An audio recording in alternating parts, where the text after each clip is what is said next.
Anybody that's going to get up and talk about the awful things of racial profiling and not be willing to turn and rebuke an industry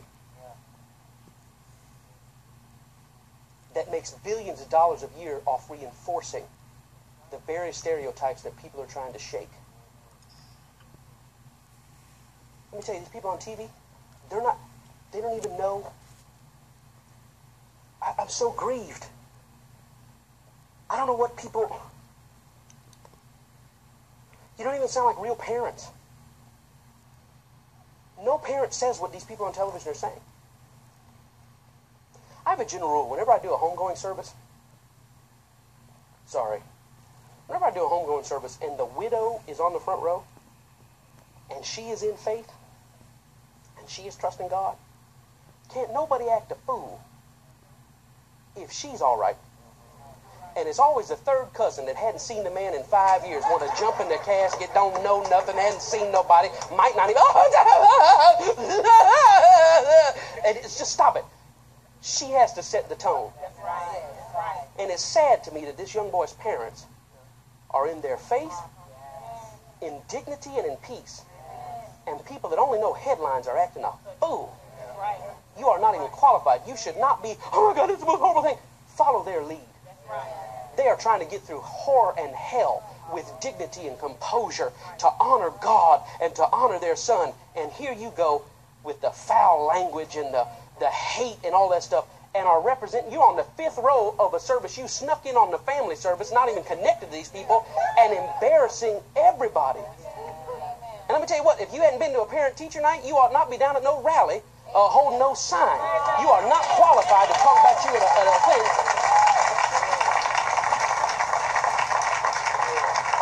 I'm going to get some justice. Your child's teacher hadn't seen you for 5 years. That's good, man. This whole country, man, I'm telling you. But don't be moved. Those people on TV, they're the smallest part. Everybody else is real parents like me and you. Everybody else is real parents like me and you. You know, I'm about to lose a whole bunch of members of the church. I don't care. Here we go. And just if you want to leave now, you can leave now. But if you wait till after service, because that way people won't be like, good Lord. I thank God for our president. Thank God for our president. Thank God for our president. Thank God for our president. Support our president. Love our president. Da, da, da, da. But if I had a son, he would look like Travon. Everybody knows that. But that's not what parents. That's not what parents think. Parents say, if I had a son, I would make sure that he conducted himself a certain way. If I had a son, I'd be checking his iPod and saying, what you listening to? Lick it like a lollipop. As long as my bees love me, take that mess out of your ear. That's what. So all this stuff about you focus on the wrong situation, the wrong issue. Because see, I walk with parents on the ground, not up high. I walk with parents on the ground, and mamas on the ground are doing everything they can to make sure that their kids don't get sucked into this mess. So I was raised by a black man.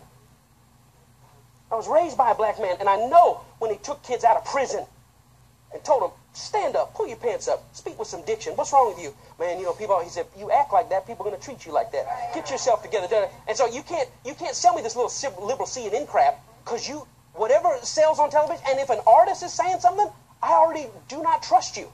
If you make money off of beho, whatever you say cannot be trusted.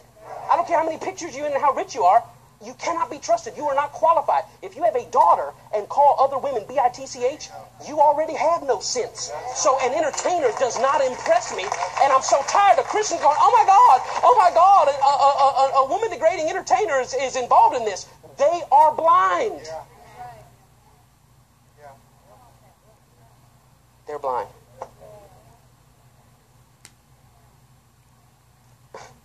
And let me tell you, when the rapper comes over and spends the night at the White House, a parent, which I'm sure if the president had a son, this is what he would do. He'd say, hey, bud, let me tell you. Look, so whatever. We don't use that language in our house. We don't refer to women in that way.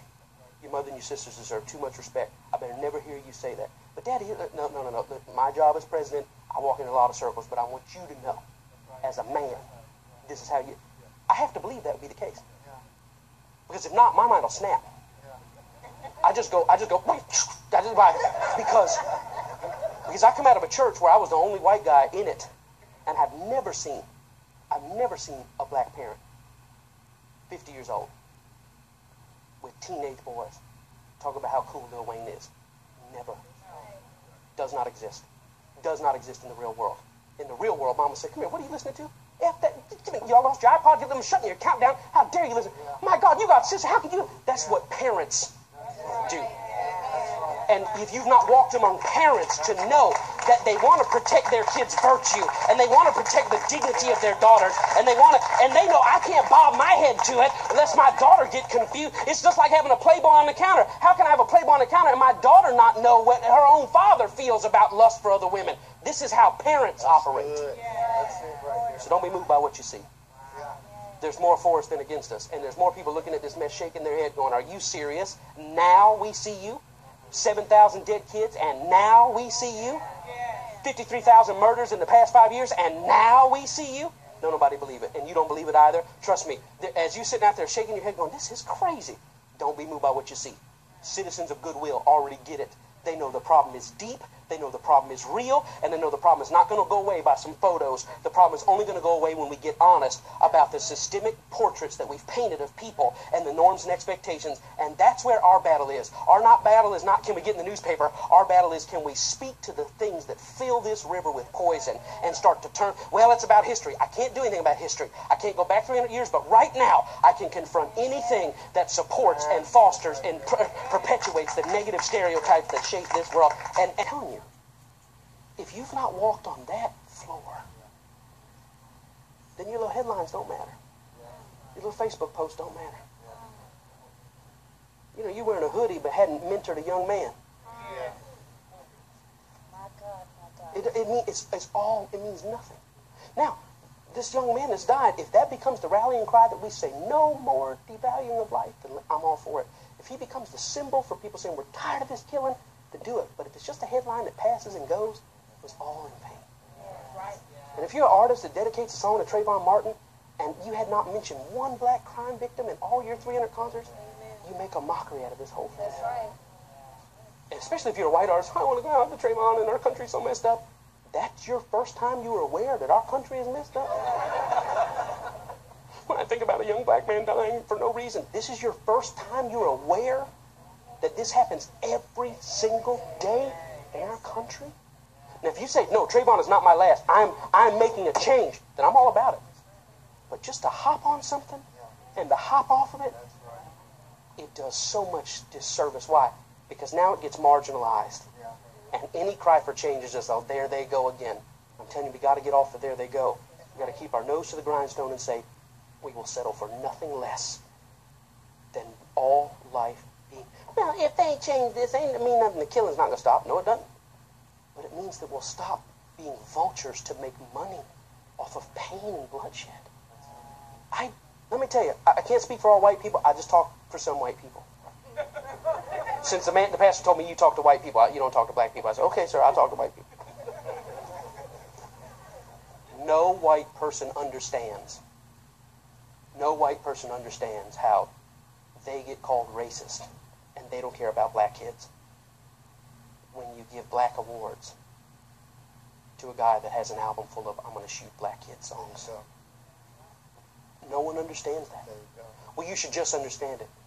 No one understands that. That's right. No one understands that. People don't get it.